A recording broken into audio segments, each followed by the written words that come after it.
Welcome everyone to the what show is this? This is the Bob. This is the Bob and John Sports Show. Bob woke me up, everybody. Bob Yes, I did. I got here and he didn't answer the phone, and I have turned into my father, Mr. Sharp. I cannot sit on the recliner anymore without. Oh no, you can't. No, that's like no.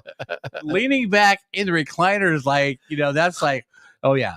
Nice to my roommate Lee. I had a magic chair in the house, and every time he'd sit in that magic chair, I'd give him 5 minutes. Done. Yeah. Hey, what'd you think? Oh, okay. Yeah. No. Yeah. My dad didn't. My dad wasn't a big sports watcher. Yeah. But I think he paired the two together. Like golf would be on TV and the recliner. Oh yeah, sleep. Yeah. Well, if you're gonna sleep through golf. You might as well sleep with. And that was my Uncle Paul. I laughed because he's a big sports fan, and I would walk into the living room and he's watching golf. He's watching something on there, and then I look over, he's out. I'm like, okay, yeah, that's me in like 5 years, 10 years, and that was it. They turned 50, recliner, TV, sports, nap. Yeah. But let's get into what we're going to talk about today. Of course, we got to talk about the biggest story of the year. And maybe the century. The WNBA's opening up training camp? Yeah. No, that's not it. That's not it. Why did Shedeur Sanders not get drafted till the 5th round? Yeah, and then I thought Ray was going to join us today, so I thought we'd go through the grading system for the Raiders and the grading system for the Rams. Right. I knew Mr. Andre won't be back with us until next week, so I figured we'd hold up on the 49er grading. Yeah, he won't even know who they drafted yet. Yeah, I'm sure. I already picture Marine yelling at him because he's at the bar or staring at the TV during the draft. Right. They could have went on a hike or something like that. Right.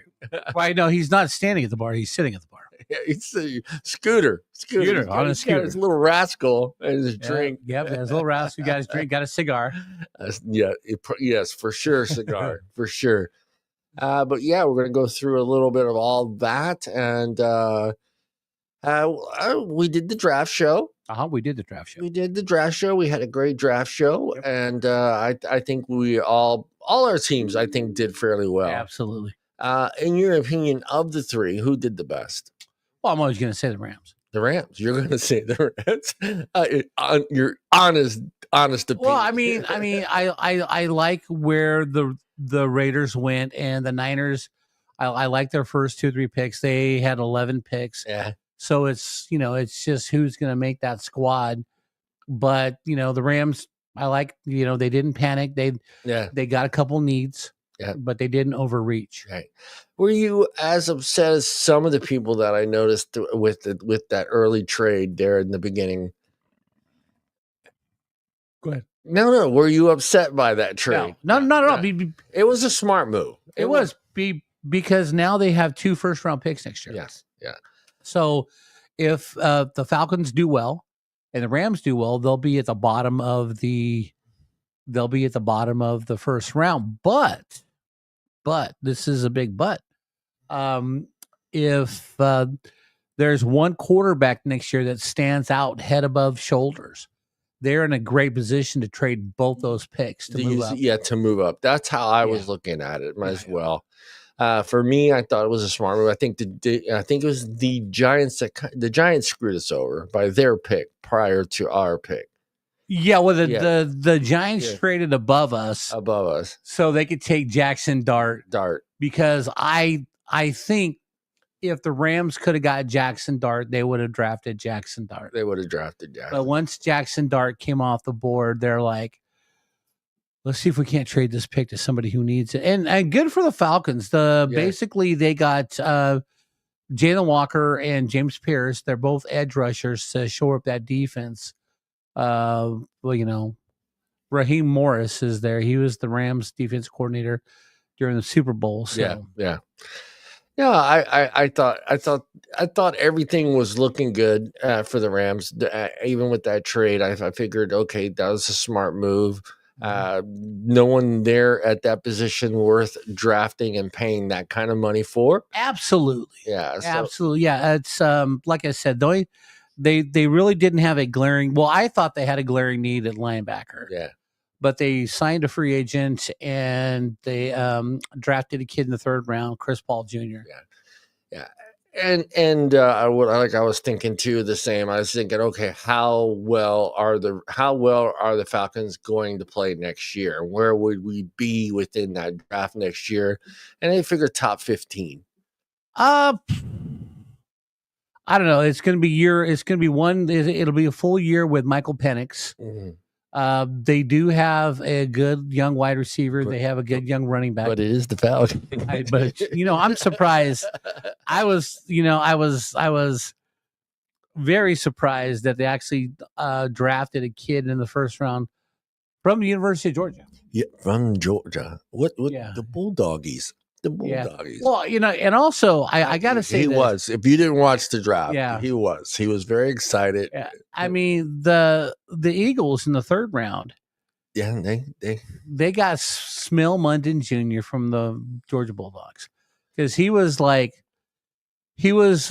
had a young core of edge rushers and linebackers, and all of them got drafted. Yeah. Jalen Walker, Michael Williams, Smell Munden Jr.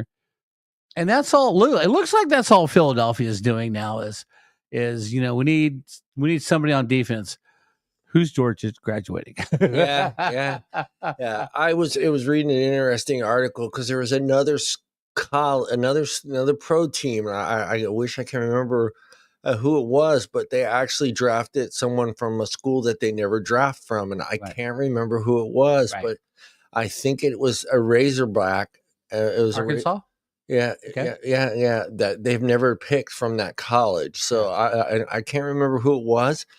Who I'm trying to remember who was the Razorback player that went in the draft. It might have been in the 2nd round. So I'm trying to remember the article. It was on MSN. Yeah. But they were talking the same scenario you were talking about, where Atlanta never drafts from that school. Yeah. And I if I remember during the show, I'll bring it back up. But I know for that it was a kid from kids from Arizona, Arkansas. They've never drafted from that school. Yeah.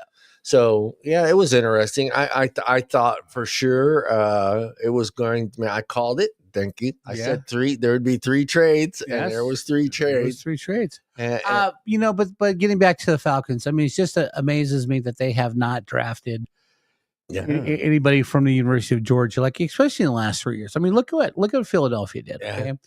You got Jalen Carter, you got Jordan Davis, you got Nakobe Dean, you've got Lewis Sign. You just got all these kids now from Georgia that are coming there to play. Oh, and they got Nolan Smith. Nolan Smith as well. Well, eventually you got to look at prior draft history as a GM and see what school is putting out, top graded NFL players that are actually having full careers.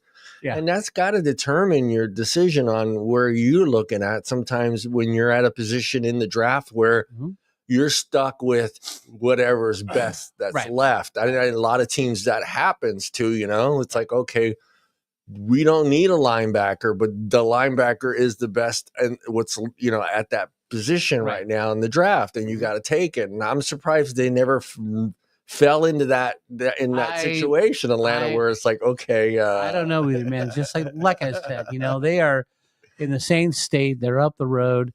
And if you haven't watched Georgia football the last 5 years under Kirby Smart, how could you have not? How could you? I mean, I'm telling you, dude. Especially if you're a friend of Bob Sharp.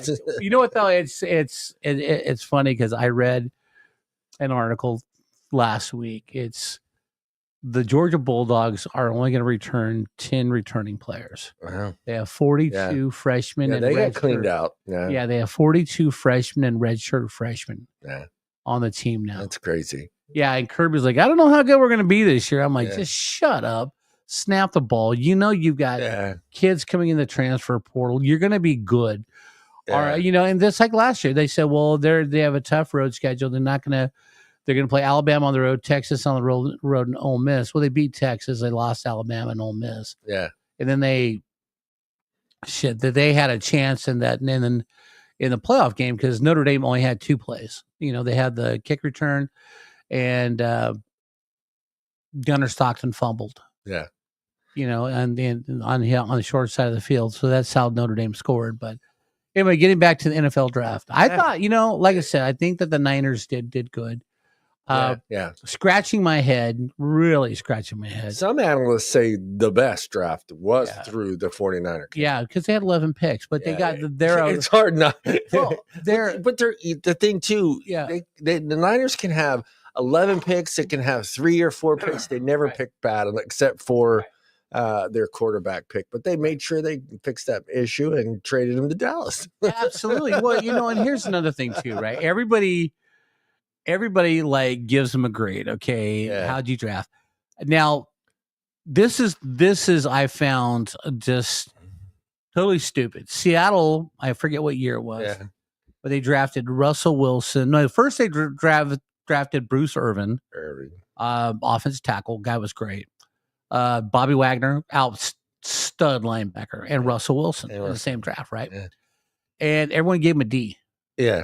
And those 3 guys led him to all studs, a Super Bowl win. Yeah. Could have been 2 Super Bowl wins, but apparently we're not going to run Marshawn Lynch on the 1-yard line at the end of the game. We're not going to run Marshawn Lynch. You don't want to do that. Yeah, we don't want to run beast mode. We're going to throw a pass and let it get picked off. You don't want to win right away, Bob. But that's the whole deal. It's just like, you can't. We can't go back on our old report cards. No. Hey, Sister Pasqualina, remember, exactly. Remember that F you gave me in English? Yeah, but my English is good. my English is good. My mom says so. Okay. But no, it's just like All right, let's talk about why we're here. Okay. Yeah, you're right though. Shedeur Sanders falls to number 5. Yeah, you're right though. Exactly. I think we've run into that situation with our draft picks. Yeah. We got a poor grade, and no one goes back and says, the Rams did great.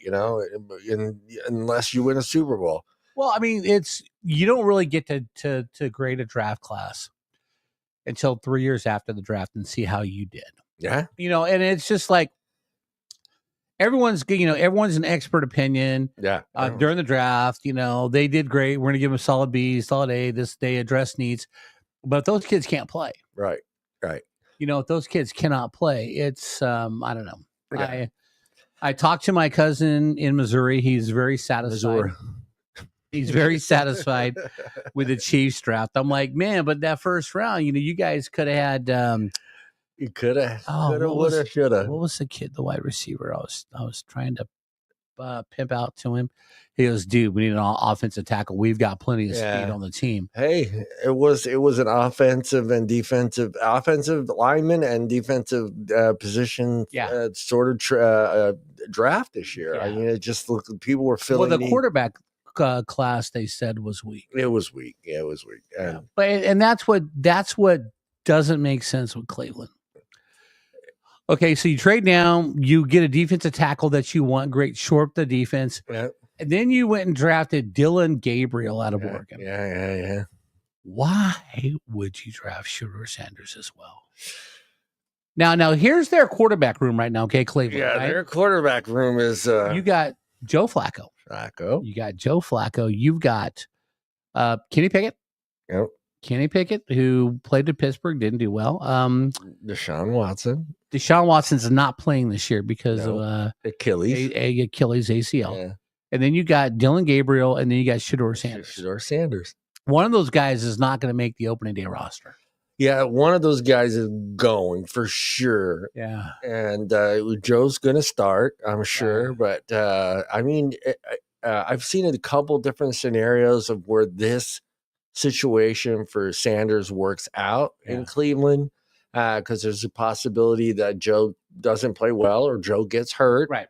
And he'll have an opportunity to step in there and prove that he's the football player that he thinks he is.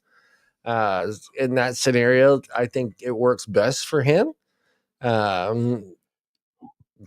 I was shocked that Pittsburgh didn't draft him in the first round. I did too, but after reading a few, well, we're gonna get into that in a minute, but because I thought Pittsburgh needed a quarterback more than they needed. Yeah. But they're just kind of, Pittsburgh's just kind of hanging around there waiting for Rodgers. And it's just like, I've never seen a team do that. Right. And especially for, a veteran quarterback that is in his 40s now? Yeah, I think he's 41, 42. 40, he had a decent year last year, not a great year. Right. But, having that situation, I mean, he's putting a whole team in jeopardy, and you saw it. I mean, they were confused in the draft, and I was just like, hey, you know what? I think it's time you tell Rodgers, hey, guess what? Boom, and take a quarterback right at the first round. Absolutely, but they did wind up with Will Howard. Yeah. Out of the Ohio State. Which shocked everybody. Yeah, I know, but it's funny because you listen to all the experts, and Will Howard can't do Mike this. Kelper. Yeah, and hold on, I've got a segment for Mel Kiper, okay? Yeah. But you listen to these guys and Will Howard can't do this. Will Howard cannot do this. Will Howard cannot do this. He won the freaking national championship. Yeah. Because of his quarterback play. Yeah. He had very talented wide receivers, but you got to give him the ball. Yeah. Will Howard, as long as they can run the ball in Pittsburgh and he doesn't have to do too much, but then again, he's got DK Metcalf and George Pickens. Yeah. And that's why I can't understand why Aaron Rodgers isn't already there. Yeah. Money. That's what it's all come down with that guy. And do you really want to play that bad? If you are saying you still have some good years left in you and you want to continue to play, you got to realize you're 41 years old. You didn't have a great year. You're coming off a major injury. You're going to have to take a little less money, buddy. Right. You're not Tom Brady. You're not Joe Montana. You're not Steve Young. Right. You're not, I can go on and on. You're not Matthew Stafford. You're not. Right. You're not any of those guys. And is Aaron Rodgers worth $35 million? Well, if you got that Pittsburgh roster, yeah. Okay. Now, 1987, Major League Baseball, one of the best players was Andre Dawson. And nobody wanted to pay Andre Dawson. Yeah. Okay. So Andre Dawson went to the Cubs and said, fuck it, I'll play for the league minimum. Yeah. So the Cubs go, okay. Even though the Cubs came in last place in their division, Andre Dawson was the league MVP. Yeah. And then he got a bigger contract. He got a bigger contract. Because Andre Dawson just sucked it up and said, I'll show you. And at this point, Aaron Rodgers just needs to suck it up, take 10 to 12 million. You've got plenty of money in the bank, and show us what you got left. Yeah. I'm not going to overpay you to have nothing left in the tank. Right. Or get hurt. Right. Like the second game of the season. Right. I mean, that's what you're getting with Aaron. You're not sure. You're absolutely not sure what you're getting with him because, you're not sure if he's that he's going to get hurt again or he's going to, he's going to throw 25 interceptions. You have no idea with him. Right. But yeah, I mean, for him to hold up that team like that, and then surprising to me, it's Pittsburgh, which has been a team that's been pretty smart when it comes to player personnel and picking players. And listening to the coach, Mike Tomlin. Yeah, his outlook of Sanders. He laid it right out. He just didn't fit our system. He didn't fit the type of player that we're looking for here in Pittsburgh, and we've talked about this before on the show, but Pittsburgh is that one of those teams that tries to match their player with their fans. Absolutely. The hardworking American blue collar steel worker. I want a guy who's going to go out and leave it all on the field. I don't want a prima donna. Yeah. And it's funny because if you look at recent history, right? God, who was the running back? The bus? No, not the bus. The guy after him who played well in Pittsburgh got mad because he wasn't going to get more money, then went to the Jets and sucked because he didn't have the offensive line. I cannot for the I'm thinking of that kid's name. But also Antonio Brown. Antonio Brown had a great setup, man. He was playing well at Pittsburgh. Pittsburgh got on the ball. The system was great. I want more money. I'll go to the Raiders and suck. Yeah. I'll wind up with the Patriots. They're not even going to play me because I suck so bad. Yeah. And then I'm going to go to Tampa Bay and just say, I'm out. Yeah. You went out in style too. Yeah, he did. He went out in style. He ain't coming back. I know. But that's the whole point too. Is reading all these articles and listening to all these shows, right? Yeah. About why Shedeur Sanders. I've been pulling my hair out for the last all right. So there's some. If Bob had any more hair, Bob had any hair before the draft started. Yeah. Bob had like Fabio hair. Yeah, exactly. And just after listening to all these excuses made for Sanders, Bob, that's just what Bob's left. Okay. Right? Okay. So, all right. So the reasons Shedeur did not get drafted. Number one, it's not racism. No. The NFL is 55% black. I do believe a black quarterback was taken first. Number one. A black player was taken second. Number two. A black player was taken third. Yes. I believe a black player was taken fourth. Yeah. Mason Graham was the first white kid at number 5. Yeah. It's not freaking racism. No. And Stephen A. Smith, you're an idiot. Yeah. Oh no! Don't even give me started on Stephen A. I mean, he's the first one. He may be the first one that I saw who threw the word collusion out there. Oh yeah, collusion. And I'm like, you can't get these 32 guys to agree on anything, let alone not drafting a star quarterback. I'm telling you though, if collusion. I'm like, everybody fucking crazy, dude. If everybody thought Shedeur was a god, he would have got drafted first. Yeah. They could have all met in a room a week before and all said, you know what, we're not going to draft this guy. Right. But if one or two guys. If there was a team that says we really need him, we're going to draft him. They're in the corner going. So listening to the Giants, Brian Dable. Yeah.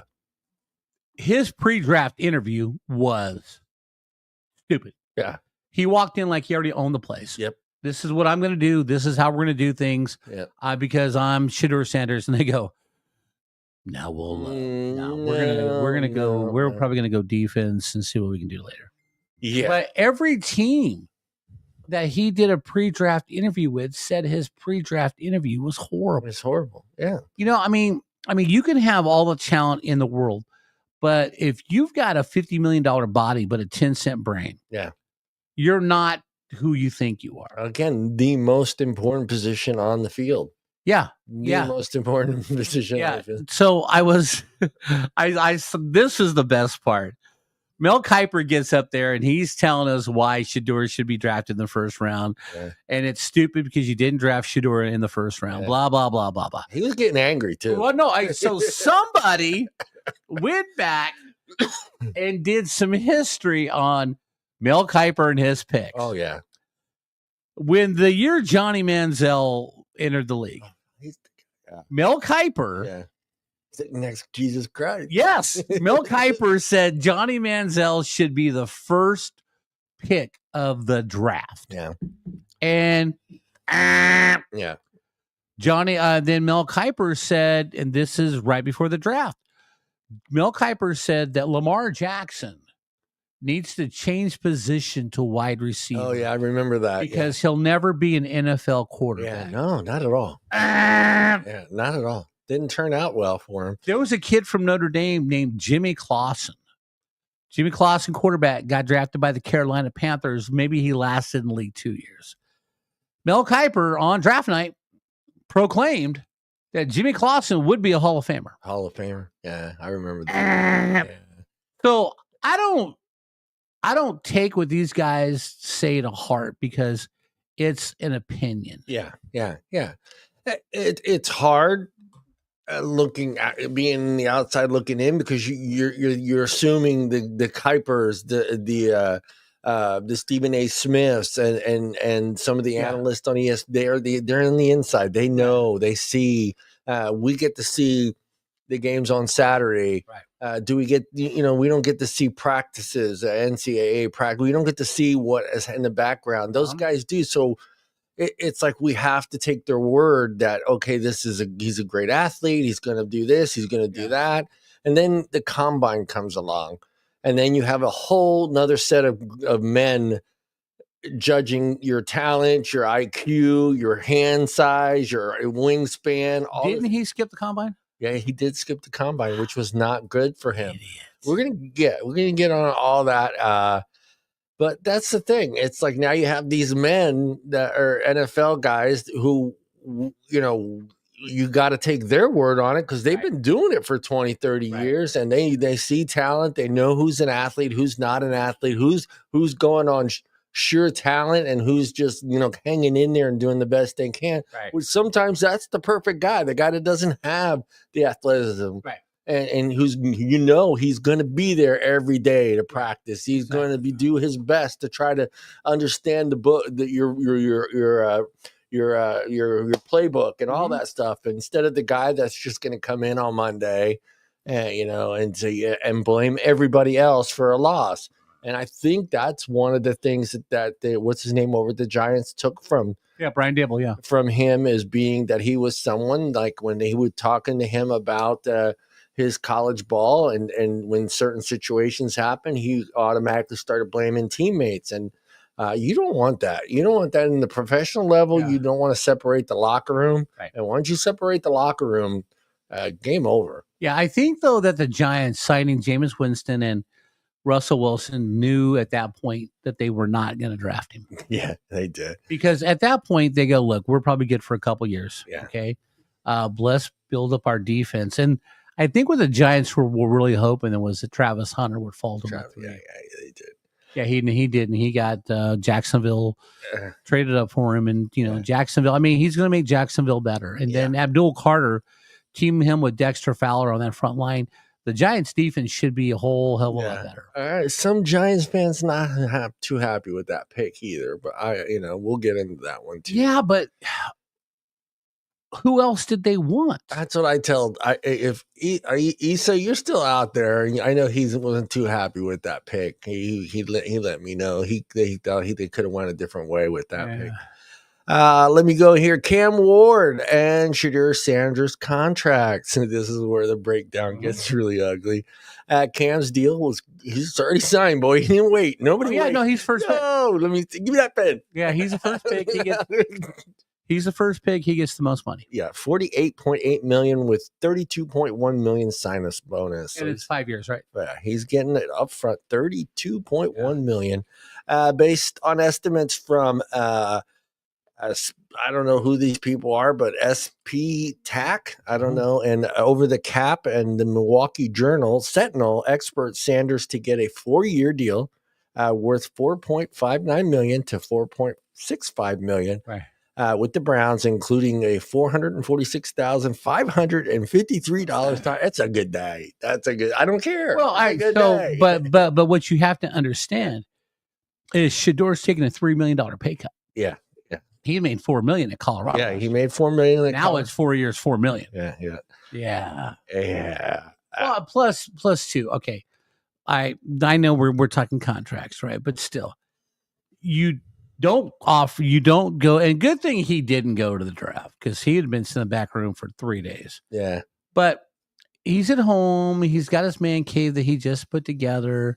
Yeah. He's got his brand Legendary. He's got the big old gold chain. He's got. Yeah. Dude, be humble. Yeah. No, it ain't happening. You can see the whole. My dad is Dion. Yeah. We're going to get into that one too. After being overlooked in the 4th round, it wasn't until number 144 that Sanders got a call from Cleveland, who traded up. Yeah, but see, all right. That's got to make them feel good. They traded up. That doesn't make them feel good a little bit. But here's the deal, though. If the Browns don't draft him, where does he go after that? I thought about that whole scenario too, and I was like, who was left? Where could he have possibly gone? Miami got Quinn Ewers in the last round. Yeah. And Quinn Ewers was like a god. Yeah. And his stock fell real bad. Yeah. They traded up. They traded up. In the 5th round selection, Sanders expected to be the 6th highest paid rookie quarterback in the 225 NFL season. Right. And the 72nd highest paid quarterback in the league. So I'm going to go ahead and go through these real quick. And these are the guys that got drafted. Cam Ward. Number one. Number one. And it's a 4-year deal. Right. 4-year deal. 4 years ago. Yeah, $48 million. You got Dart. Dart's going to get a 4-year, $16.9 million deal. Okay. Tyler is getting from the Saints. Tyler Shaw. Yep. Yeah. At the number 40 pick, will get a 4-year deal, $10.8 million. See, I'm surprised that New Orleans didn't draft Champ. They needed a quarterback. Yeah, they did. But see, they didn't want the drama either. Go ahead. Jalen Monroe. Jalen Monroe with Seattle. Seattle at the number 92 pick got a 4-year deal and $6.3 million. Yeah. And Dylan Gabriel at the Browns at the 94 pick gets $6.2 million. So $100,000 less from going from 92 to 94. Yeah. And then Sanders flattened it out at number 6, 4-year deal at $4.65 million. Okay, so you're Cleveland. You just spent 2 picks on rookie quarterbacks for $11 million. $11 million. But it's not all guaranteed. Now, there's upfront guaranteed money, but they got to make the team. And listening to the radio, okay, so listen to the radio about Shedeur Sanders. Yeah. A lot of people feel like that was the owner's pick, not the GM's pick. Possibly. Jimmy Haslett said, we want him, get him. Yeah. And like the GM and the coach are like, it's collusion, man. It's collusion, Bob. I don't know. Collusion, man. I don't know. But all right, so also, okay. So getting back to Shedeur Sanders, okay? So I'm driving home Saturday night, and I always listen to David Shepard. Sometimes I like David Shepard. Sometimes I don't like him. David Shepard is a mouthpiece. David Shepard is a fucking idiot. Yeah. Because he's like lambasting the NFL for not taking Shedeur Sanders in the first round. I understand. Okay, but look, I mean, he's number one. If you look at his college career, he holds the ball too long in the pocket. Yep. Okay, he was the most sacked because he holds the ball too long. Yes, he's accurate when he throws it, but he took a lot of sacks because he wouldn't throw the ball because he couldn't make his reads in time. Exactly. Okay, and he wasn't the best runner. His arm speed's not the best. And seriously, what did he win in college? Yeah, he didn't win a championship. He didn't win any titles. At Jackson State, they went undefeated. Okay, but that's Division II basically. Yeah, because back in the day, HBCUs were really good because black kids couldn't play in most conferences. But now the best black kids go to the biggest schools. Biggest schools. Yeah. So, but he did go to Jackson State. He was subpar at Colorado because the team around him wasn't very good. I get it. But if you look at his mechanics, okay, and then this guy said the most stupidest thing that I have heard on the radio in a long time. So he goes, well, in the past 50 years, oh God, his dad is the most second influential player on defense in the last 50 years. So that pissed me off because I'm driving home. And I'm thinking to myself, number one, I should have listened to music so I didn't have to. You should have just listened to Kool and the Gang. I should have listened to Kool and the Gang or Bob Seger. Damn it, Bob. But now I'm driving home through the back streets and stuff, and my mind starts working. Okay, he had Lawrence Taylor at 1, Dion at 2. Yeah. I'm like, okay, last 50 years, defensive players. Okay, Ronnie Lott. Oh, yeah, I was there. Yeah. First person something is Aaron Donald. Yeah. Okay, I would rather have Aaron Donald than I would have Dion. Yeah. Ray Lewis. Okay, Ray Lewis at linebacker. Jack Lambert. Jack Lambert. But Ed Reed. You know, and I'm trying to stay like late 90s up because I don't want to age myself and go way back. Yeah, Bob, we all know you're old. If I age myself and go back, you know, I'm gonna. And no one's who the hell was that? Come on, Bob. You know, that's back. Everybody knows that you were the guy that showed the caveman how to make the color red. You know, you were that guy. Well, after I taught him how had to shoot at Cal, I said, no. If you eat the meat, save the skin because we got to make footballs, okay? We can play music with the bones. We can play music with the bones. But we got to save the skin so we can, make footballs. You and Andre. And I'm just thinking about all these great defensive players. Yeah, no, you're right. That are better, I think, than Deion. Okay, so, all right, one of my all-time favorite cornerbacks is Mel Blount. Mel Blount's got 4 rings with one team. He didn't team jump. Okay. Yeah. Deion started with the Falcons, had to go to the Niners, had to go to the Cowboys to win a ring. Yeah, he moved around for championships. He did. I get it. Deion's a great cover man. Okay. Yeah. Deion is an awesome cover man. But a lot of teams, what they used to do was they'd run the ball to his side because they knew he didn't like to tackle. He didn't like to tackle. He was the Ole dude, man. It was like he was bullfighting and he just moved out of the way. Yeah. And another problem with Deion back then is Deion didn't like to practice and he didn't like to look at the playbook and he didn't like to do any of that crap. And it kind of got the same idea with the son, picked up a little bit of dad's little, I don't need to be at practice. Oh, sorry, Bruce. It was called a pigskin. You're right. But it's made out of cow leather. Yeah. Bruce was there. They were together. Bruce was there. Well, Bruce, Bob, and Andre. I think me, Bruce, and Andre were there when we actually made fire. Hey, we were rubbing sticks. You three guys actually named the dinosaurs. If it weren't for you 3 guys, we wouldn't have the names we have now for the dinosaurs. Exactly. But no. What I'm saying is, and like I said on my rant on Facebook. Yeah. Okay. These guys aren't experts. No. Okay. They have an opinion. Yeah. Seriously. One of my favorite guys on the radio to ever listen to, because he was a player, was Tom Tolbert.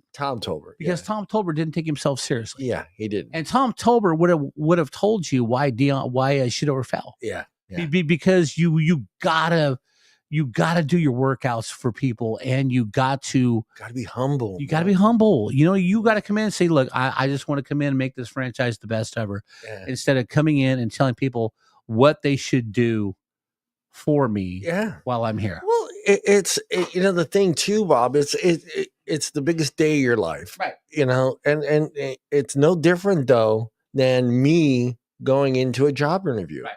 I cannot go into a job interview with that type of attitude and expect to get the job. Right. I'm not. I'm going to get laughed out and you get the hell out of here. We'll find someone else. And again, you can be the most qualified person for that position.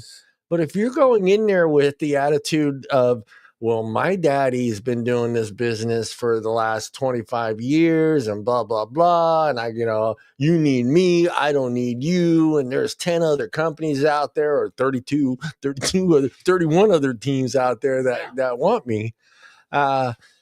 You just can't do that in any scenario, whether it's a job interview at the NFL or a job interview at fucking Taco Bell, man. Taco Bell's not going to hire you on the line if hey man, I've been making tacos my whole life, man. I can make 10 tacos in 22 seconds. That's great. Yeah. I have a friend of mine who I worked with at MTC for 30 years. So he left us and he goes to another company. So, and a lot of guys jumped ship and went to that same company. Bastards, no. It's just, it was dead. They sold to a different corporation and stuff, and everything changed. So I call a buddy of mine. I'm like, hey, how's John doing there? He goes, oh, they fired him. They fired him. Oh, why would they fire him? Yeah. He's like, because he called the owner at home on a Friday night and told him how to run his business. You cannot do that shit. Okay, I'm the guy with millions upon millions of dollars, and I've been doing this for like 20 years. And now you're going to tell me how to run my business? Yeah. I don't need you anymore. No. All right, let me give you the number one reason Mr. Shedeur Sanders didn't get a job right away. Let's just put it that way. No agent, and used his dad as representation. That, I think, is the biggest mistake. I've listened to many analysts that that talked about this situation, and you would think, oh wait, well, at first you're like, oh wait, well, dad knows this game, he knows the owners, he knows the way the system is, it should work out. Well, then, in my opinion, your dad was the worst fucking agent you could have ever hired, because I never saw Deion go out on camera and say, well, this is why, try to fix, which an agent would have done. An agent would have said, hey, you know what? He doesn't interview well, blah, blah, blah, and covered the bases. But you never got that. You didn't get Deion coming out there and saying, oh, my son didn't, he doesn't interview well and blah, blah. He didn't try to fix anything. Yeah. At some point in time, kid, you should have said, hey, Dad, thank you for all you've done. I'm gonna retain all that stuff that you taught me. I'm gonna use it to the best of my abilities, but I'm gonna be a man now, and I'm gonna find myself at my own agent, a guy that's going to meet with the teams, get on the phone, find out why did the interview go bad? What do we need to change? Right. None of that. Dad didn't do that. Maybe he did, maybe he didn't. I don't know, but I don't remember seeing Deion going out in front of TV and saying, what an agent would have done. Okay. So do you want to hear the irony and all that? Yeah. He didn't either, though. I don't think his other son, Shiloh, did not get drafted. Yeah. He signed with Tampa Bay on a unrestricted free agent, non-draftee. Yeah. You know the first thing Shiloh did? Got an agent. Fired his dad. Yeah, fired his. Yeah, Bruce. That was the story. Yeah. Shiloh fired his dad and got another agent. Yeah. I mean, look. All you got to do is look at the Ball brothers in the NBA. Mm. Their dad was the agent. He was everything. LeVar Ball was telling everybody, well, this kid should play here. But I mean, Lonzo got drafted by the Lakers. He's now on the Hornets. Yeah. And his other two sons you never hear of. Yeah. Yeah. But that was an overreach too. That was where the father thought he knew more than the sport did. Yeah. You can't. And then to have Deion as an agent, I'm just like picturing every interview I remember of Deion, and now picturing him talking to owners and real agents and GMs, and thinking to myself, the kid never had a shot. Well, but here's the deal too, right? And you're a dad, dude. But you're a dad, so you're not going to shit talk your son. An agent's going to go, yeah, you know what? Yeah, he does need to work on this, or but he's got the athleticism. He can handle it. I think he'll be great. But he's the greatest. Well, the second coming of Jesus Christ. Also too, right? Is Deion knows a lot of people in the league. Yeah. You don't think Deion called Jerry Jones, the Cowboys, hey, draft my kid? Oh, yeah, he did. You know why I wouldn't draft Shedeur Sanders myself if I don't need a quarterback? I don't want him playing backup and everyone questioning me if my starter has a bad game going, why don't you play Shedeur? Why don't you play Shedeur? Why don't you play Shedeur? Why don't you play Shedeur? I don't want that drama. I don't. And I'm telling you right now, you're getting that in Cleveland. If the Rams would have drafted Shedeur Sanders, if he would have made the roster on opening day, I wouldn't have watched football. I'm not switching teams. You're not switching teams. I'm not switching teams. But I'm not going to wear my stuff in public. Yeah. And I'm just going to not watch football until number one, he can play and prove to me that he's good. Yeah. Or they kick him off the team. We've already been there with an overrated quarterback. Remember Tony Banks? Yeah. Remember Tony Banks back in St. Louis? Yeah. Oh, yeah. Everybody thought Tony Banks was great. Tony Banks sucked. Yeah, he did. Yeah, and Tony Banks had the nerve to come on TV and say, nobody likes me because I'm black. At the time, there was like 5 other black quarterbacks in the league. Yeah. No, Tony Banks, we don't like you because you suck. You suck.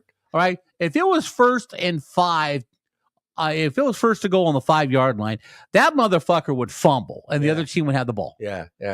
It would have been a bad situation for him coming to the Rams, because I don't think he would have got any playing time whatsoever. Because absolutely, Bruce. Yeah, you would have had even if Stafford goes down, he's not going in. He's not going to beat Jimmy G. He ain't going to beat Jimmy out of his spot. Yeah, there's just no way. Well, plus, like I said, the Rams traded to get out of that to get out of that mess. Yeah. And so they get an extra pick next year in the draft, because I know they're going to draft the best quarterback next year. Yeah. Because Stafford's going to need a replacement. Yeah. Bad NFL interview. One assistant said the worst formal. I'm going to read this the way he wrote it. The worst formal interview I've ever been in my life. Yes. He's so entitled. He takes unnecessary sacks. He never plays on time and has horrible body language. That's the first I've ever heard. That's the first I've heard for an NFL, but he's got shitty body language, man. Well, I mean, you could tell. He's slouching his shoulders. Yeah, you can look at people. You can look at people in meetings to see who really wants to be there. Yeah. Sitting up at attention. Eye contact. Yeah. You got to do all those things, kid. Was that Brian Dable or was that, God, who else did? Because I've heard 3 different stories from 3 different GMs about why they didn't draft him. He blames teammates, but the biggest thing is he's not that good. No, it's racism. Stephen A. Smith, I could not watch that little take of his.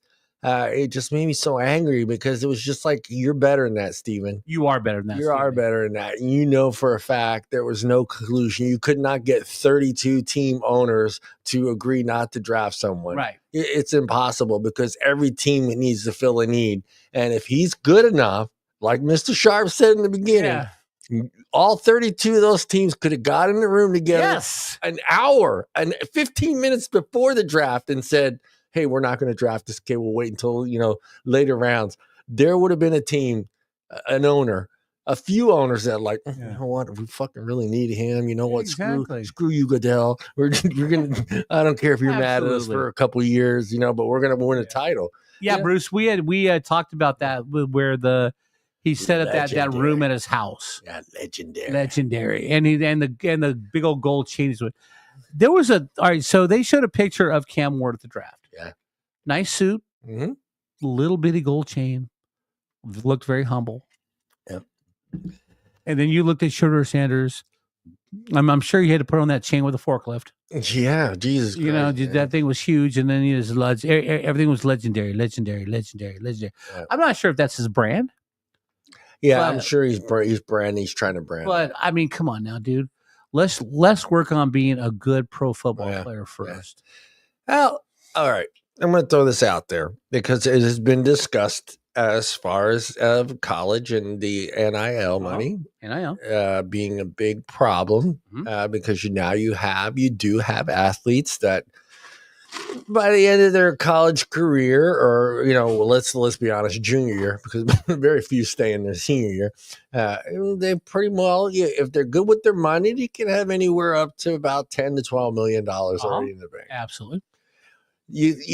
And this is part of the collusion that Stephen A. Smith was talking about, is just having an entitled college football players with lots of money coming into the league. And this is something NFL owners are not used to because they're now supposedly, it almost like when listening to him, it almost sounded like he was going back to slavery times.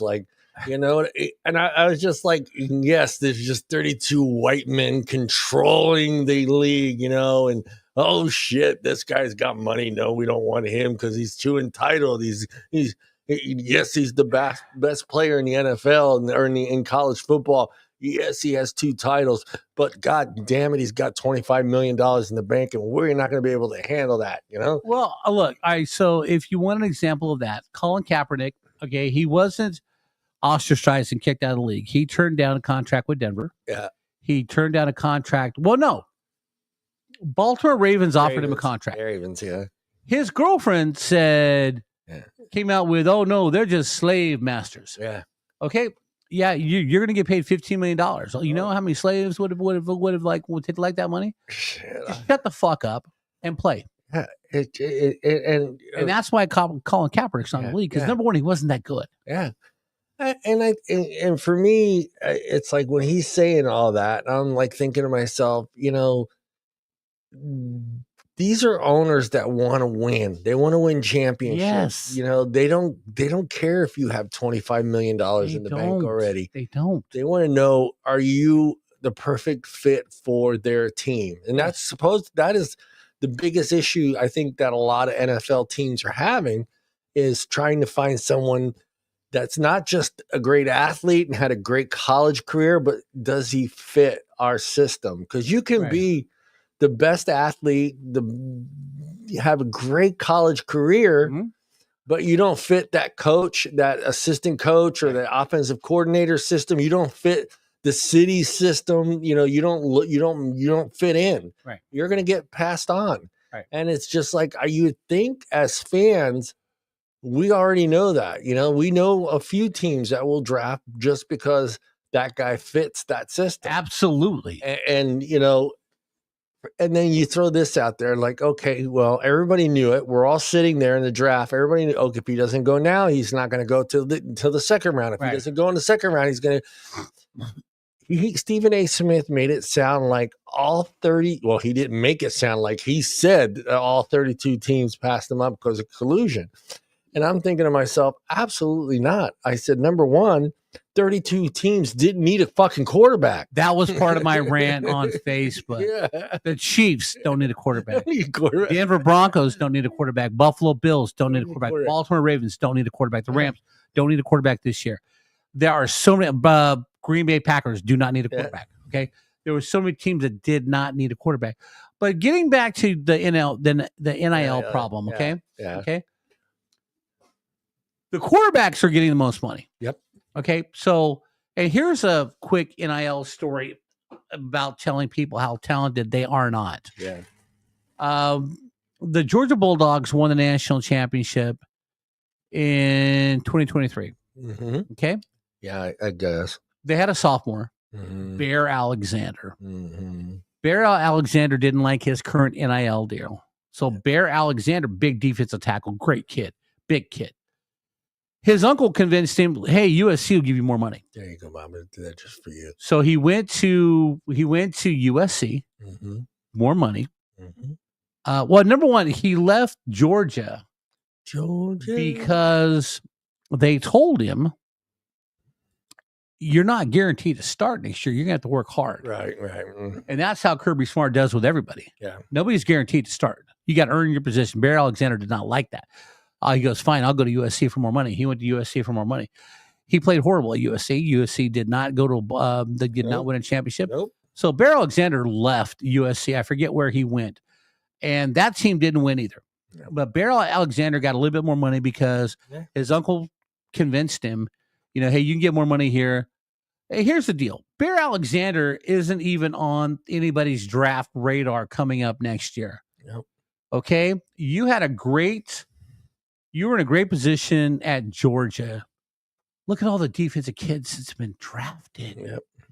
All right, so they did a thing starting with Georgia's first championship in 2021-2022 season. Bears in Oregon. 31 of those kids are now playing pro football. Yeah. Yeah, there's actually a really good, I didn't get to read the article yet, but the bad side of the draft, it's the name of the article. I think I'm going to read it because it's a different side. It shows the other side of the draft, that we don't get to see, the kid that didn't get drafted, the families that are gathering together. Sure. But then again, the day after the draft is when all the teams are signing kids to the team. Right, undrafted free agents. There's like usually every team will draft like 10 kids. Yeah, and they'll get to come out and participate, see if they make the team. Gotta have practice squad. Well, yeah. I mean, they're there for the practice squad and stuff, but is it cheaper than the dummies? Are they cheaper than dummies? Well, the whole thing is no, I'm kidding. They draft these guys. They come into training camp to see if they can make the team. Tony Romo was one of those guys. Yeah. Okay, there are plenty of stories about undrafted kids making the NFL. Yeah, and there's a great story out of Philadelphia. Well, he didn't even go. He wasn't even in the draft. That was just I swear to God, dude. Every time I had that thing. Every time I think of that movie, is the big guy with the cape. 2 years varsity.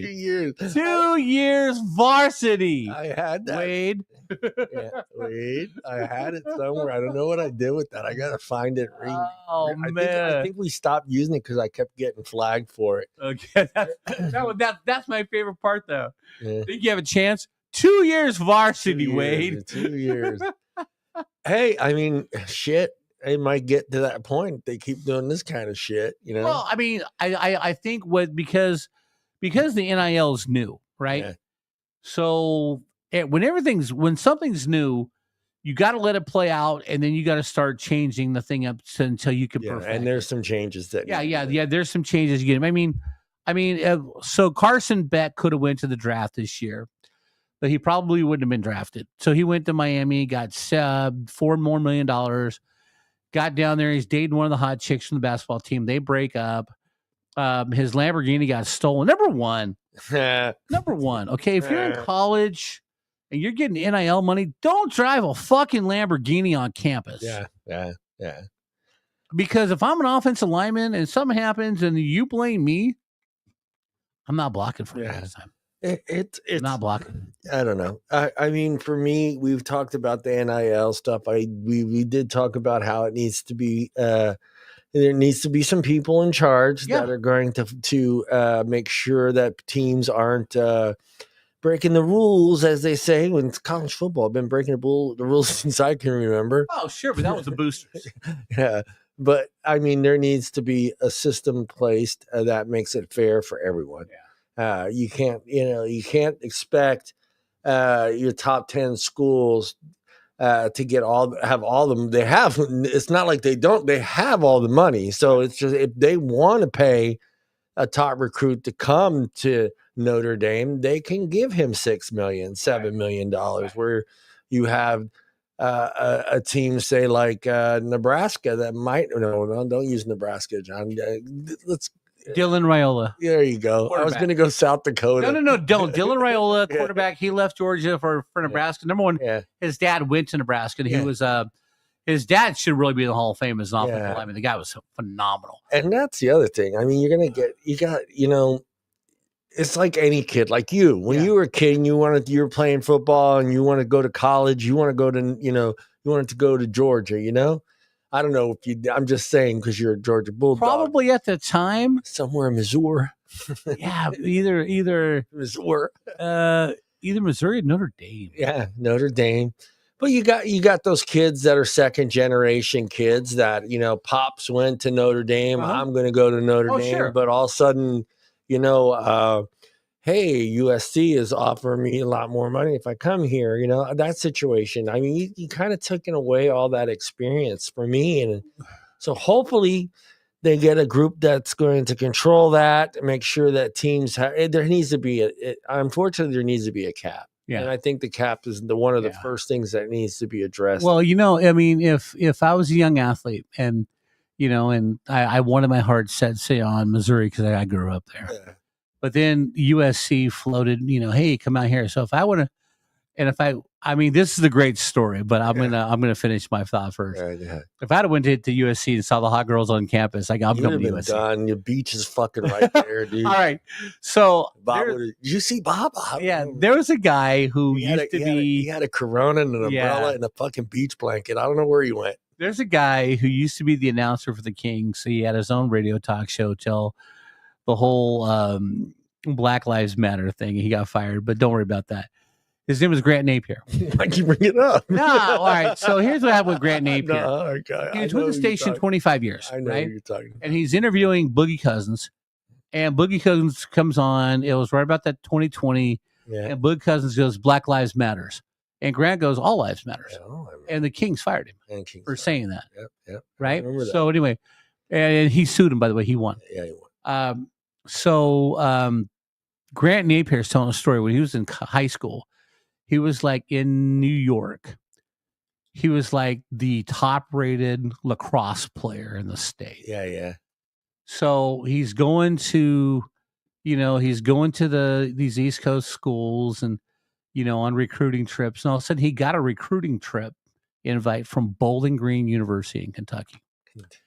So Grant goes to Bowling Green for the weekend and notices it's like 60% women. Yeah. And most of them are hot. And he's like, it didn't take me long to decide that I'm going to Bowling Green. I'm going to Bowling Green. I'm going to Bowling Green for college. Well, because there was more hot women at Bowling Green than there was at Cornell or places like that. Hell yeah. Hey, you can't, I mean, you can't take the teenage boy. That's our next topic. Yeah. You can't take teenage boy. You just can't. I mean, if like the same situation, I mean, if I had to go, if I got UCLA. Yeah. And some Midwestern Penn school. State. Yeah, no, Yeah, that'd been tough.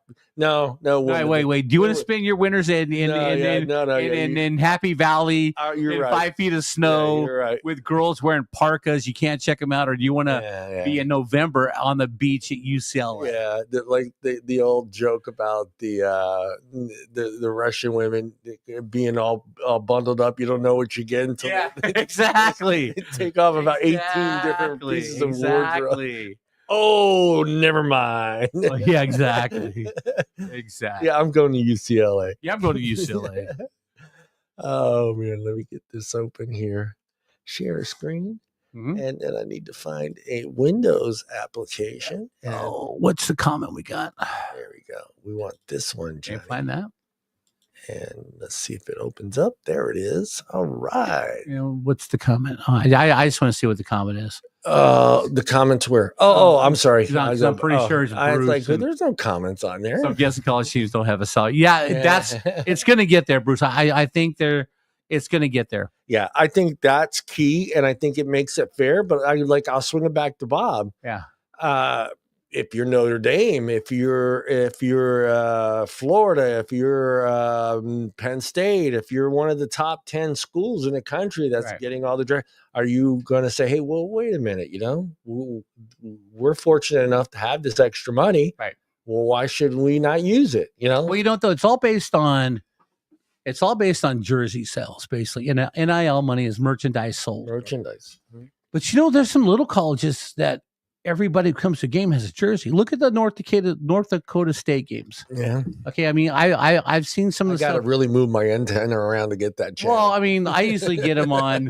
I usually get highlight reels at midnight when everybody's TV's No. I get the highlights on Messenger because Brian sends me every time he goes to a game. But everyone's got a jersey on. Yeah. So North Dakota State's getting, they're selling merchandise too. Yeah. So it's all based on merchandise. I thought it was like KNBR, like I used to get in Arizona and about midnight, just the right spot. I can get KNBR in San Francisco. Yeah, there you go. Hey, Mr. Bob, the LA Rams 2025 draft picks. The Rams. Let's go here. Let's go. You give me the number one guy right there on the top of the list because I can't see it. Is Terrence Ferguson. Yeah, there it goes. Oh, Ferguson. Terrence Ferguson is a tight end out of Oregon. Yep. He had a ton of catches, great hands. I think somewhere before the season's over, he'll be the starting tight end for the Rams. Higby go bye-bye? I don't think Higby's going to go bye-bye. I think the two guys behind him might go bye-bye. Yeah, okay. No, Terrence Ferguson, looking at his tape and stuff.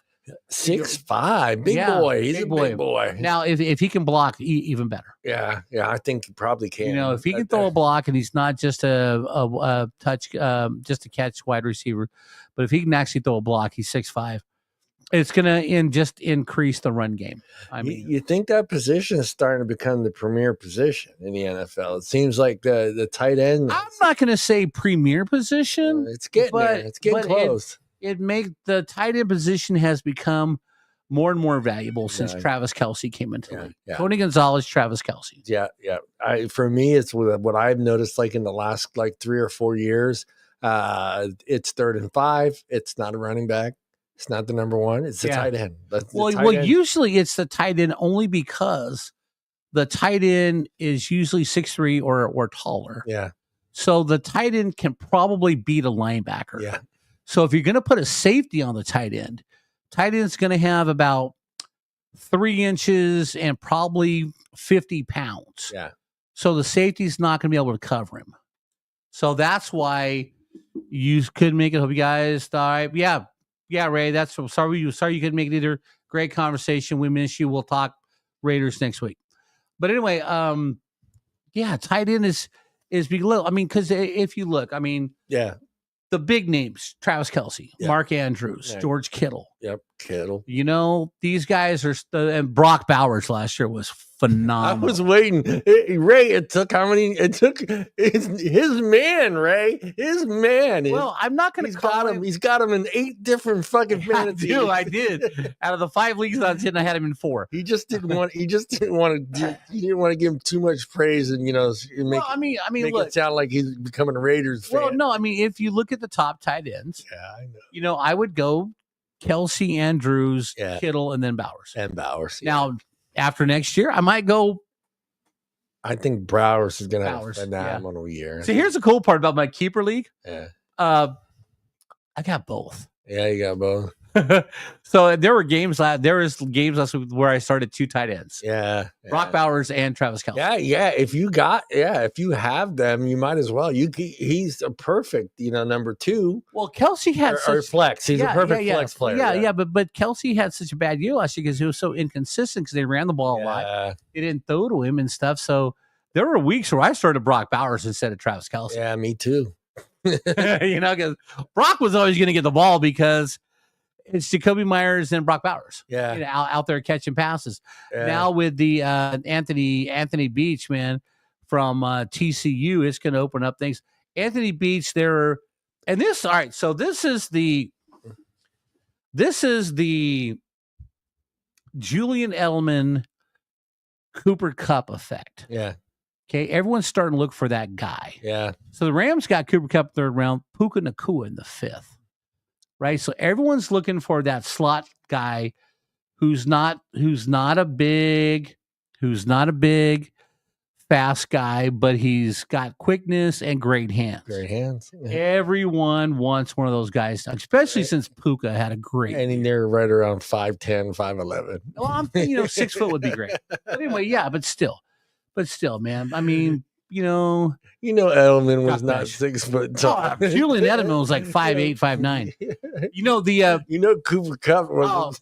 Cooper Kupp's like 6 feet. No, I think 6 feet, 6'1". When they put him in water and let him grow a little bit. So actually, the first guy like that was a guy named Wayne Crabette. Yeah. Where do you measure your penis from, Bob? Base of the ball.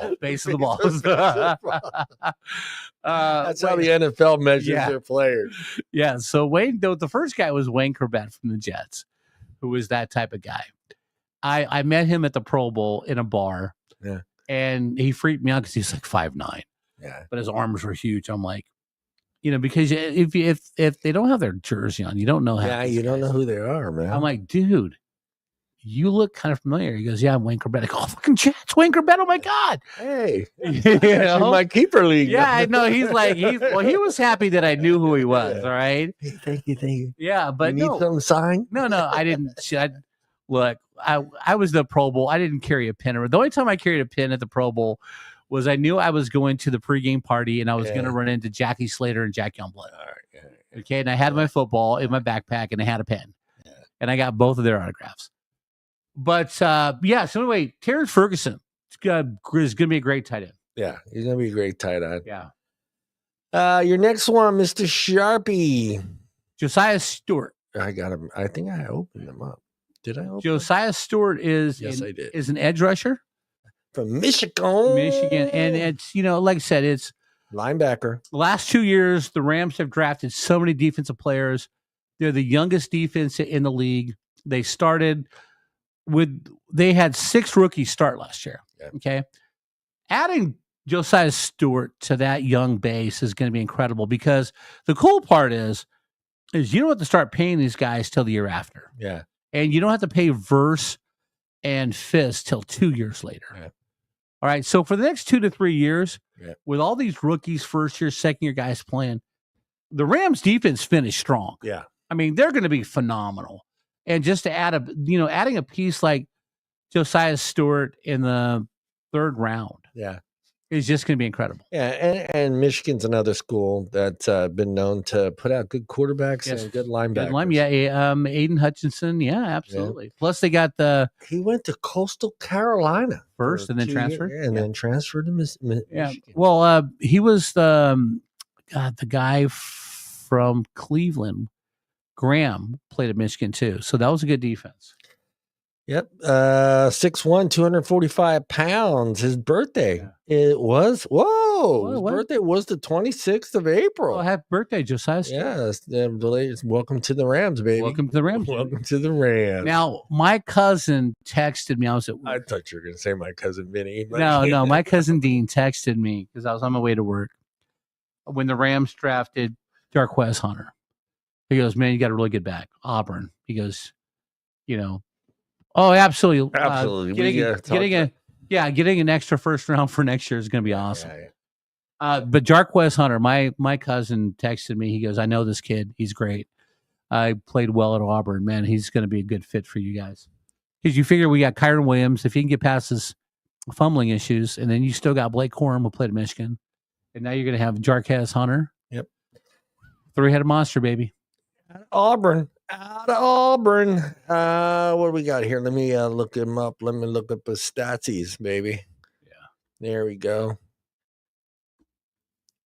He's a young guy. He's 22 years old, born 12/29. Mm-hmm. It just blows me away when I see 2002, Bob. It's just like, Jesus Christ, man. Okay, so 2002. Yeah, so this is all right. So this is like your second realize in life that you're getting old now is because you start seeing 2002 birthdays. You start seeing kids in 2002, right?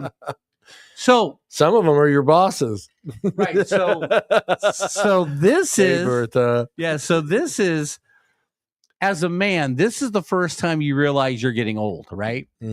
Is when you got to slap it to wake it up. No. So you've got your Playboys coming in every month, right?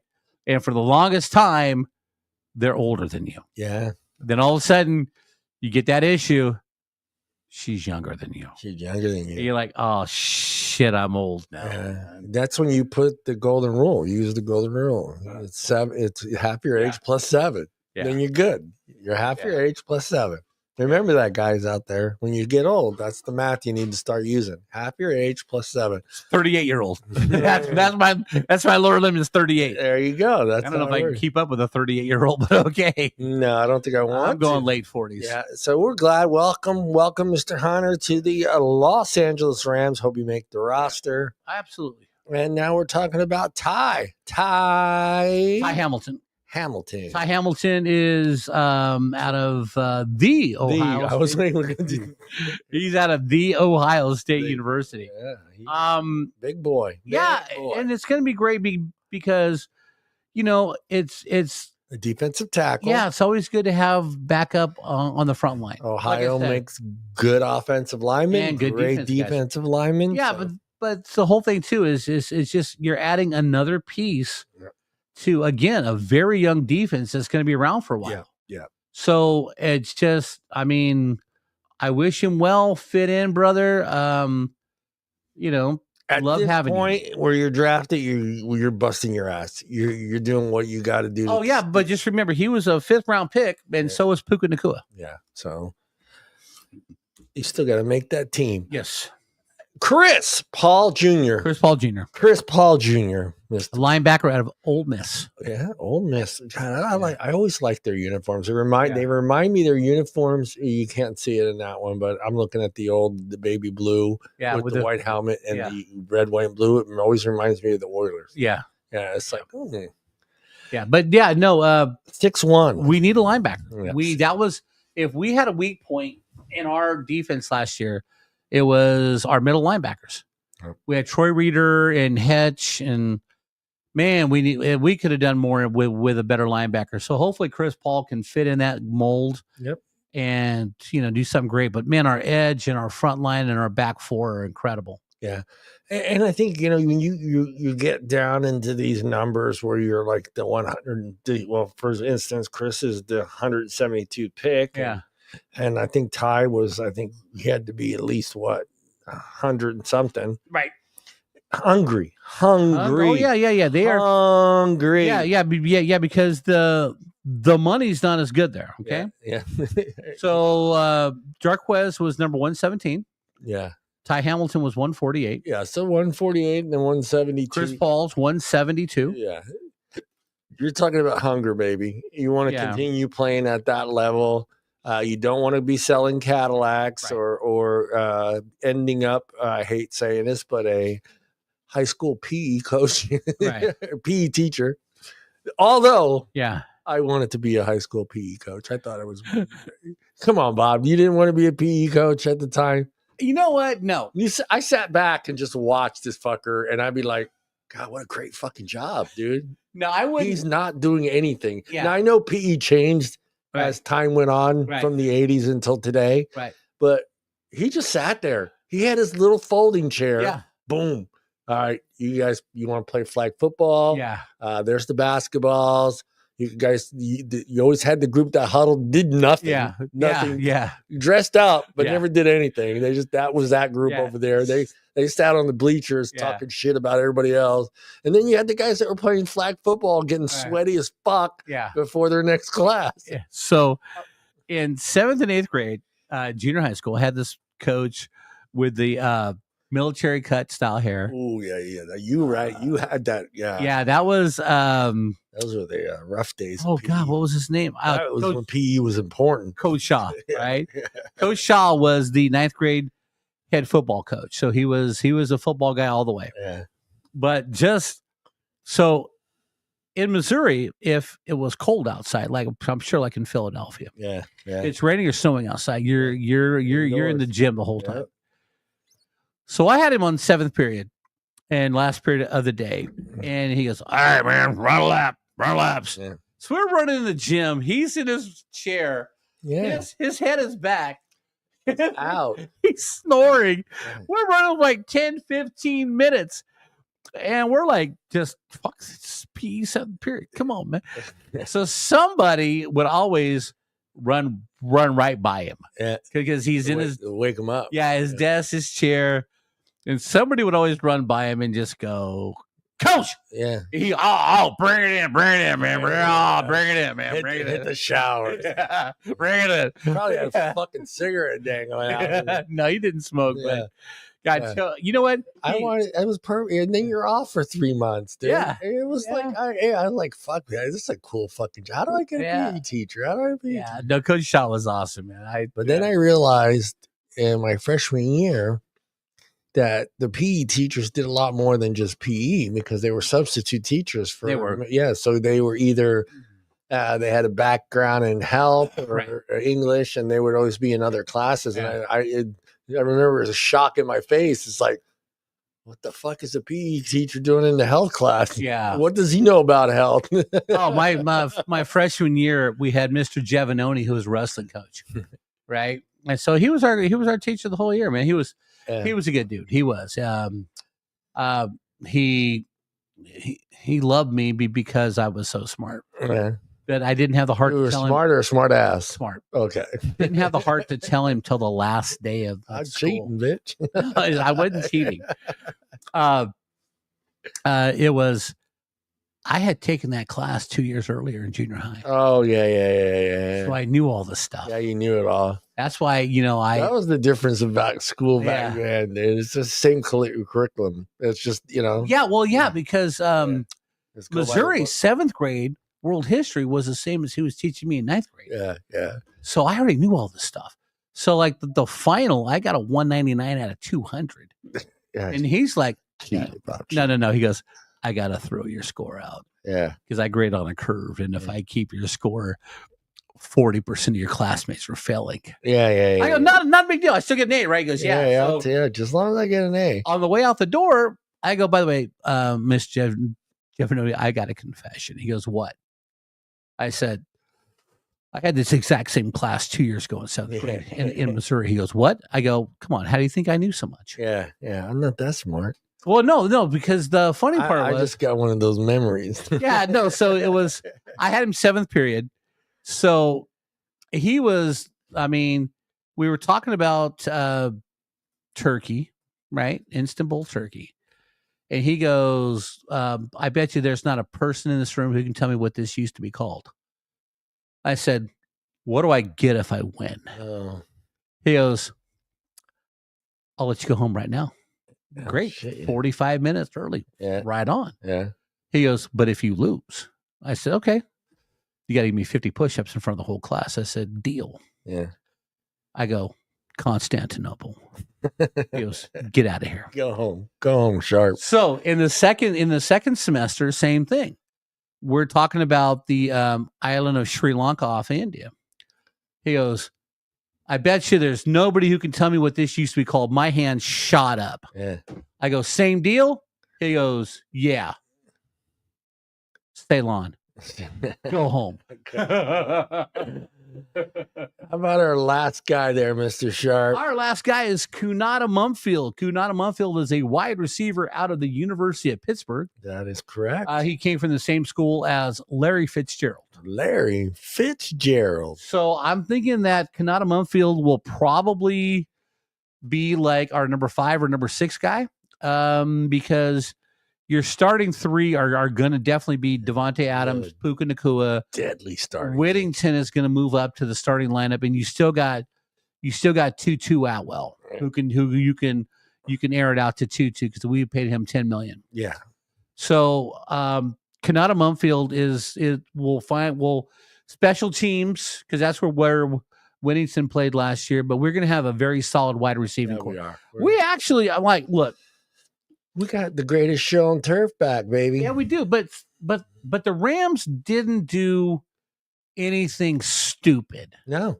They really, I mean, I wished we could have got a couple extra offensive linemen, but we picked up like 4 last year. Yeah. So I really wanted maybe, a couple offensive linemen. I'm happy with it. Yeah. No. And I think that the Rams got a solid B on the draft. Yeah, I do. I was going to say about a B. Yeah. Nothing flashy. Nothing flashy. Nothing great. A smart move with the Falcons. Yep, we'll see how that works out. Next year. We really don't know what Falcon team's going to show up next year. They could win 10 games or they could win 6 games. You just don't know with that team. So it's all about what Michael Penix could do. Yeah. So we're looking at a top 15, top 20 draft pick out of that, and then we're going to have the last draft pick because we're going to win the Super Bowl. I'm with you there, Mr. Sharp. I'm going to say it now, but is Ray out there, Ray? We were one play away from beating the Philadelphia. Yeah, we were. One play away. We will do the Raiders next week and the Niners because Mr. Sala will be back and Ray should be back on with us, and we will discuss the Raiders, who some analysts are saying had a top 5 draft, best draft. So we'll dig into them. I think they did phenomenal. Well, Raiders were solid. Yeah, they did for that. And so did the Niners. Niners did really well. We'll see what Andre has to say. Andre's bringing a guest. He's bringing another 49er fan with him to join him at the house there. Was it the buddy from last time? Yeah, this is the one. Yeah. No, I think it is the same guy. Yeah, it's the same guy. So he'll be joining us next week to talk of the 49er draft. Anything else you got on your mind? You want your 5 minutes, Bob? You have 5 minutes? All right. So the NBA playoffs are going on right now. Yes, and then fucking Lakers are almost out of it. Exactly. And that's my whole point. Like Game 3, the Lakers lose to the Timberwolves. Right? They're losing. And I wish you guys would stop calling him the GOAT. Yeah. Because the GOAT does not walk off the court before the game is over. The GOAT doesn't go and throw a fucking fit. All right? He's not the GOAT. No. Michael Jordan never walked off the court before the game was over. Yeah. LeBron James headed back to the locker room. The game is not even over yet. No. Stop with the GOAT. Yeah. All right? Please stop with the GOAT. Yes. He's got all the records because he's played the longest in the league. Yeah. All right. He's played 21, 22 years. Yes. He's still throwing up points. But there's more to scoring and rebounding. There's character. He has poor character. You never walk off the court in front of your other players and fans. No. And it's not the first time he's walked off the court. And he wasn't hurt because none of the trainers walked with him. Yeah. He threw a fit because he lost. Yeah, he lost. There's going to be a special wing made for him when he does get in the Hall of Fame. Crybaby wing. Yeah, it's the flop wing. Yeah. Oh, yeah. No, I'm surprised that he's not won an Academy Award yet for the best performance on the court. As you walk in, there's just going to be TVs on both sides, and it's just going to be a continuous reel of all his flops. Yeah, and you get to decide, was that a flop or was it a real foul? Yeah, I mean, it's the NBA experience. You get the full experience when you go in there. He is just he just. And I heard soccer was going to go ahead and put him in into their Hall of Fame. Well, yeah. Well, because him and soccer players, they are so much alike. And as soon as someone touches them, they go down like they got shot. And then they call the ambulance out. Then they miraculously get up. Yeah, it's that magic spray. We need to get that. No, you know at what our it is? age, Bob, we need that magic. You know spray. what it is? It's Vicky Valancourt runs on the field with the water and gives Bobby Boucher the glacier water to make him feel better. They canned it. They canned the glacier water in an aerosol. Yeah, ooh, that's from the glacier. That's cool. That's pure. That's pure. That's high quality. Is that from Fiji? Yeah, that's high quality H2O right there. You know what I'm saying? Yeah. But just please, I mean, God, quit calling LeBron the greatest. Yeah. Stop it. I saw a great video, and I knew that we're going NASCAR here, just for Bob. And I knew how drastic the slope was at Talladega. Yeah, I did. 31 degree. Right. But you don't get to, in your mind, you can't see 32 degrees. You know what I mean? Right. 31 degrees. Yeah. But I watched the guy walk from the bottom, the grass to the top. That thing, and he's just. Yes. Yes. Did you see that clip? And I was just like, get the fuck out of here. Yeah. No, they did an Undercover Boss about 12 years ago. And then the guy he went to work for NASCAR at Daytona. Yeah. The same thing, because, you've got to have a steep angle on the curves. Yeah. Going 220, because if you don't, you're going to fly off. Yeah. So you got to have that. Then this guy, he's got to paint the wall up on the corner, right? Yeah. So he's standing up and he's looking straight up like this. And he's got to climb the track up to the wall. Yeah. Then he's got to hold on to the wall while he paints, because if not, he's going to fall backwards. Yeah. It amazed me. I knew it was a steep slope. Yeah. Yeah. But when you actually see someone walk from the bottom of the grass up that slope to the top, and you realize he's like this going up this slope, and you can see he's struggling going up this thing, and he's a healthy guy, very well fit guy. Yeah. And he was just like, and you can hear his shoes come off that sticky shit. On it. You hear his shoe just. Yeah. Yeah, because it's all that rubber from the tire. Yeah, it's just like heating up in the sun, and I was just like, so I wanted to bring that up because I thought that was neat. I knew it was a sleep. It was real sleep. It was real sleep like that, but. Seeing it up front and someone walking up it, and it's just like, dude, that's the fucking hill in San Francisco, man. Pretty much. And then you factor in, like Bob is saying, you got guys going around that curve in Talladega like 200 miles an hour. 200 miles an hour. It's just nuts. Yeah, and that's why it's got to be sloped like that so they don't fall off. They don't drive off. Yeah, get airborne. Very neat. We are done, Mr. Sharp. Great conversation. Absolutely. Anything? Let's go. Let's do Bob's words of wisdom for Shedeur Sanders. Bob's words of wisdom. Hire a new agent. Yeah, that's got to be number one. And be humble. Yeah. And find a quarterback camp this summer and spend more time practicing instead of worrying about the 8th or 9th car you got to buy because you're rich. Yeah. There was a story I heard. Okay, now, is it true? I don't know. Is it bullshit? I don't know if it's factual, but it was talking about a little bit about him during his college years with his pops. And his love for these two rapper and females. I don't know the names, Foxy Roxy or whatever. Apologize to you, Ray, if you're out there, you know who I'm talking about, but it's two rappers female rappers that he's absolutely obsessed with. And there was talks about him actually missing practice before games to attend these concerts. That sounds right. Well, okay, that sounds like it could be true. I hope it's not, because that's one of the factors that came into. One of the NFL owners brought that up. Right. So before they played on the Alamo Bowl, the night before they played in the Alamo Bowl, they're down in San Antonio. He rented out a strip club the night before the Alamo Bowl. Okay. True story. Last year, he wouldn't go to off-season training camp because he was trying to purchase another car, which he already had 6. Okay. Now there's a great conversation with Charles Barkley. When he came to the league, he bought a lot of cars. And he's talking to Larry Bird, who drove an old pickup truck every day. And Charles like, look at all these cars. I got like 6 cars. I got a Bentley. I got this. And Larry looks at him and goes, why do you have so many cars? Well, because I have money and stuff. And Larry looks at him and goes, but you can only drive one at a time. And that's when Charles Barkley goes, I need to start saving my money. Yeah. So I can have money after I'm done. All right. We didn't get to it, but I don't see it. I remember the article, but I didn't see it. Oh, one more last thing before we go, Bob. The prank. Oh yeah, that was a kid's coach from what team was he? The Saints.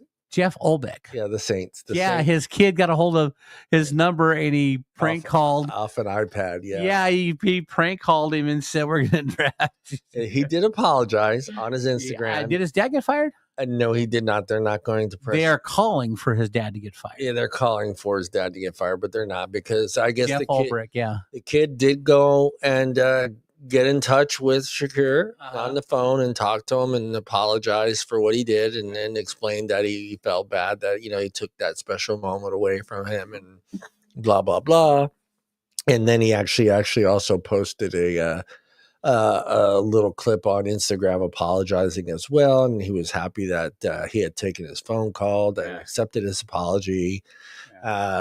He said he wasn't upset by it. He was kind of confused because it was confusing the way it was done.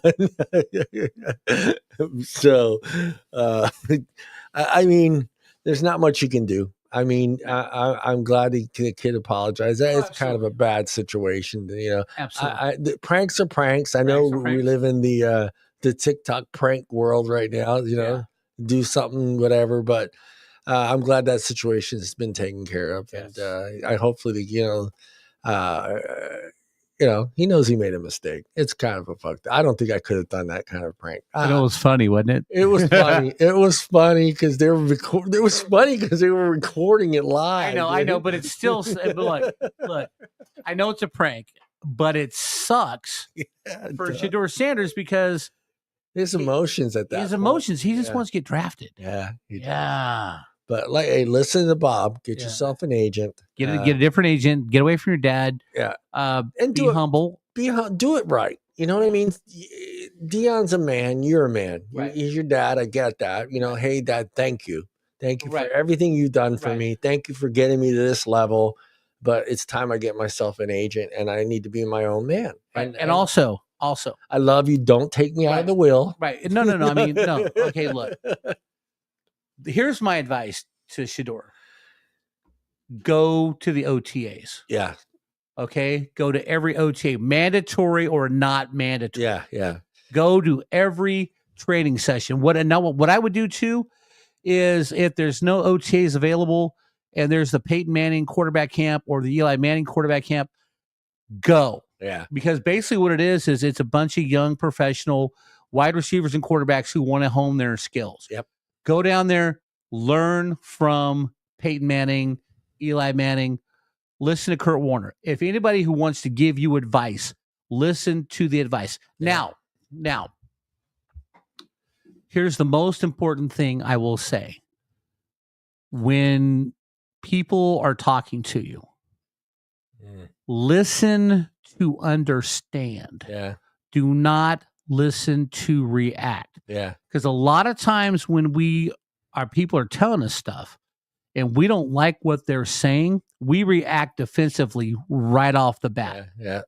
And then we never get their point. Sit back, listen, take it all in before you say anything. Yeah, I do that to Bertha. Yeah, listen to understand, okay? Listen to understand and comprehend.